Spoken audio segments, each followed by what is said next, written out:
तर पंढरपूरमध्ये एकादशी निमित्त नेहमीच खूप गर्दी असते। काही दिवसांपूर्वी ज्येष्ठ महिन्यातील निर्जला एकादशीच्या वेळी आम्ही सुद्धा विठ्ठल रुक्मिणी मंदिराकडे दर्शन घेण्यासाठी गेलो होतो।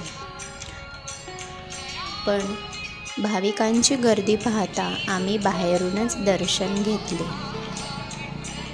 आणि तसेच जवळील गजानन महाराज मंदिरामध्येही आम्ही गेलो होतो।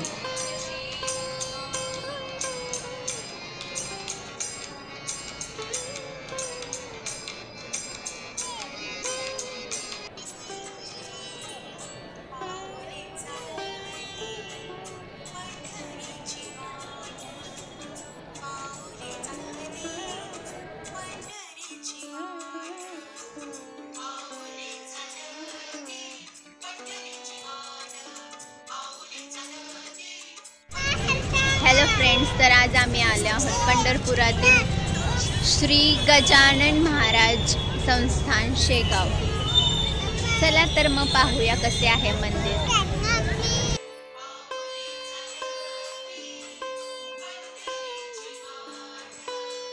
श्री गजानन महाराज यांची शेगाव यांची ही पंढरपुरातील पहिलीच शाखा आहे आणि येथे आषाढी कार्तिकी एकादशीच्या वारीमध्ये भाविकांची वारकऱ्यांची खूप गर्दी असते। तर कीर्तनासाठी भजन करण्यासाठी वारकऱ्यांची मांदी आळी बसते।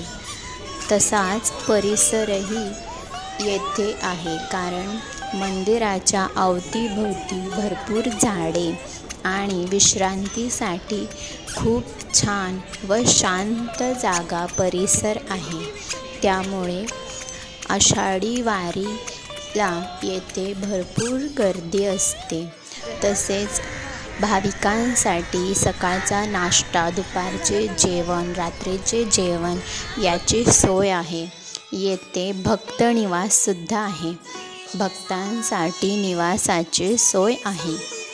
त्यामुळे जरी पर्यटक आले आणि पर्यटकांसाठी इथे राहण्याची उत्तम सोय केलेली आहे।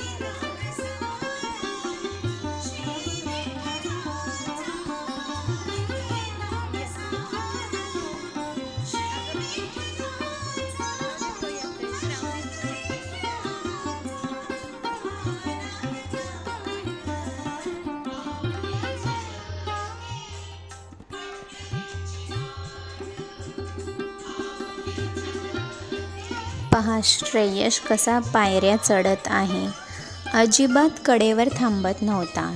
आपलं पाहून त्याला सुद्धा वाटायचं मी स्वतः चालतो, मी स्वतः येतो। श्रींची मूर्ती ही पूर्णपणे संगमरवरी असून मूर्ती सुरेख खूप साऱ्या फुलांनी आकर्षक दिसत होती। दर्शन घेऊन आम्ही थोडा वेळ तेथेच बसलो। जय बाप्पा कर, जय बाप्पा, विठ्ठल विठ्ठल।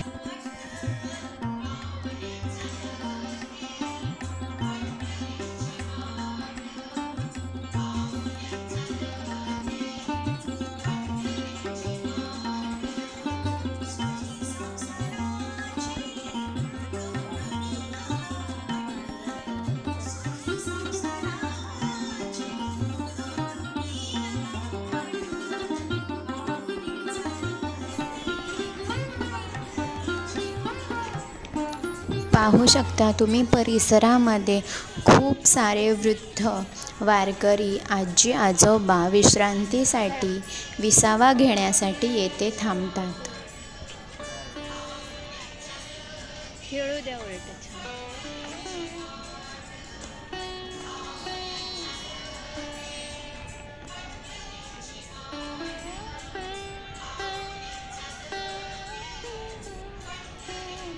खेळू द्या छान खेळ.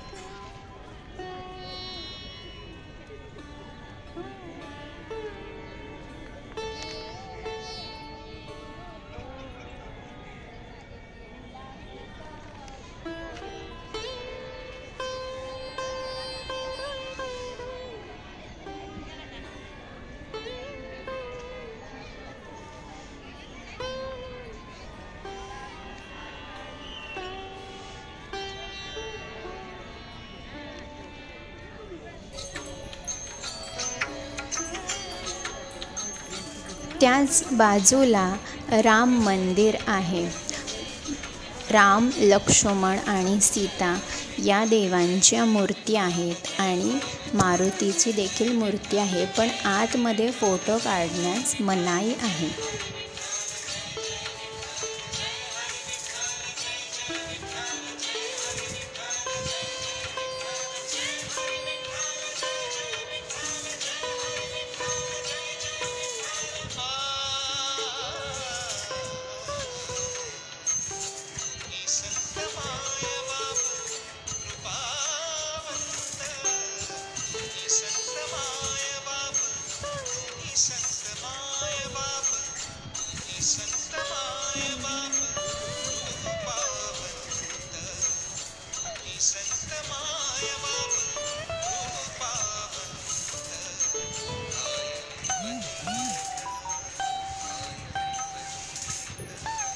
तिथेच राधाकृष्णाची सुंदर अशी मूर्ती आहे आणि मागे गाय आहे. तर राधाकृष्णाची अशी तिच्या गायीसोबतची मूर्ती पाहून सर्व लोक फोटो काढण्यासाठी तेथे येत होते. तर आम्ही सुद्धा या मूर्तीजवळ फोटो काढले. खूप शांत वाटत होते. तुम्हालाही आपल्या धकाधकीच्या जीवनातून थोडेसे रिलॅक्स फील करायचे असेल तर या गजानन महाराज मंदिराला नक्की भेट द्या. Thank you. Please like, share and subscribe.